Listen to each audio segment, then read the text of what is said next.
আজ ৭ই পৌষ রবিবার ঐতিহ্যবাহী জয়দেব মেলা আশ্রম কমিটির পক্ষ থেকে প্রস্তুতি সভার আয়োজন করা হয়। আগামী ২৯শে পৌষ জয়দেব কেন্দুলিতে বসবে মেলা।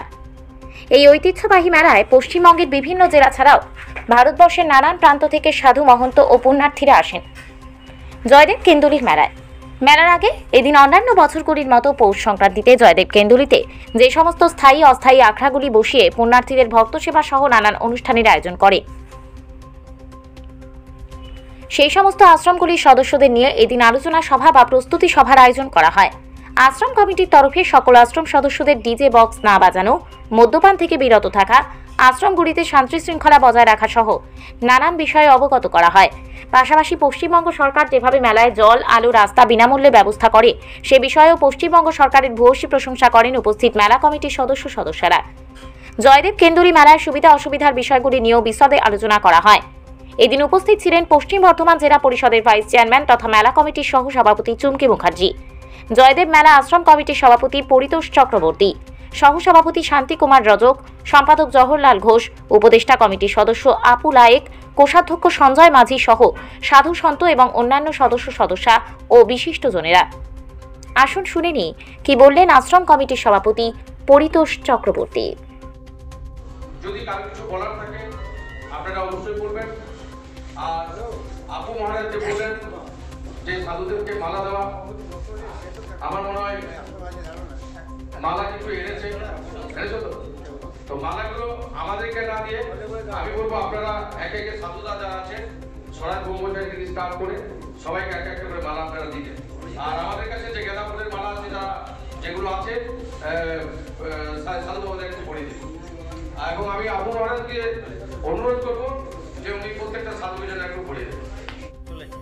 আপনাদের আজকে সাধারণ সভা, আজকের সভায় আপনারা কি আজকের সভাতে আমরা মানে বিগত বছরের মতো এই বছরও আমাদের আজকে প্রদীপ প্রচলনের মাধ্যমে আমাদের সাধুগুরু বৈষ্ণবরা সব এসেছিলেন এবং প্রায় শতাধিক উপরে আশ্রমের সেক্রেটারি প্রেসিডেন্ট এসব এসেছিলেন, সদস্য এসেছিলেন। আজকের যে কীভাবে আশ্রম বসবে এবং মেলাতে যেমন শব্দ দূষণ নিয়ে আমরা আলোচনা করলাম এবং ডিজে গান যেন না চলে না, কিন্তু জোরে যে সাউন্ডটা দেয় এই সাউন্ডটা আমরা কম মাত্রায় করতে পারলাম এবং প্রত্যেকটি আশ্রমে আমরা বললাম যে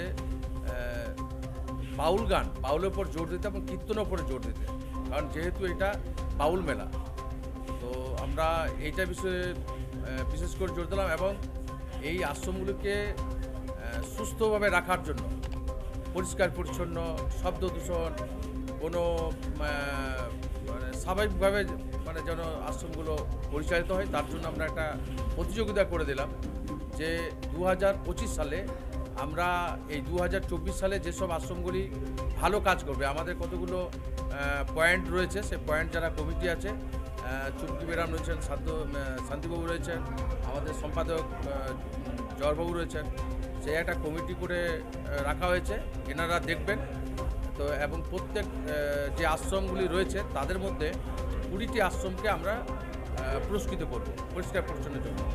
আমরা এটা উদ্দেশ্য একটাই যে মেলাটা আরও সুন্দরভাবে হোক, কারণ সরকার যেভাবে আমাদেরকে সাহায্যের হাত বাড়িয়ে দিচ্ছে আমরাও চাইছি যে মেলাটা সুন্দর করে করার জন্য।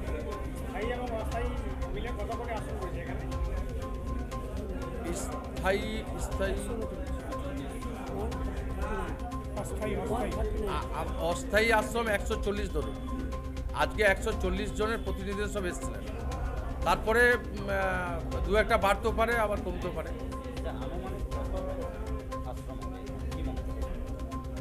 আমাদের তো লিস্টে 139 আছে। এবারে হয়তো কেউ একজন এলো না, কিন্তু আরো দুজন আসছে মতন। আপনি 140 ধরুন, 140 ধরে আমরা এগিয়ে চলছি নদীর চড়ে। এবারে আপনাদের আশ্রম কমিটি অথবা মেলা কমিটির পক্ষ থেকে কি সুবিধা দেওয়া হবে? সুবিধা দেওয়া হবে বলতে প্রশাসনের ক্ষেত্রে যেমন বিদ্যুতের ব্যাপারটা বলছি। আগে আমাদের বিদ্যুতে প্রায় 8,000 10,000, কোনো আশ্রমে 20,000 টাকা বিল নিত, সেটা মুখ্যমন্ত্রী এবং আমাদের যে রাজ্যের গুরুত্বপূর্ণ মন্ত্রী মাননীয় শ্রী চন্দ্রনাথ সিনহা মহোদয়ের উদ্যোগে, বিশেষ উদ্যোগে উনি আমাদের বিদ্যুতের বিলটা মাফ করে দিয়েছেন।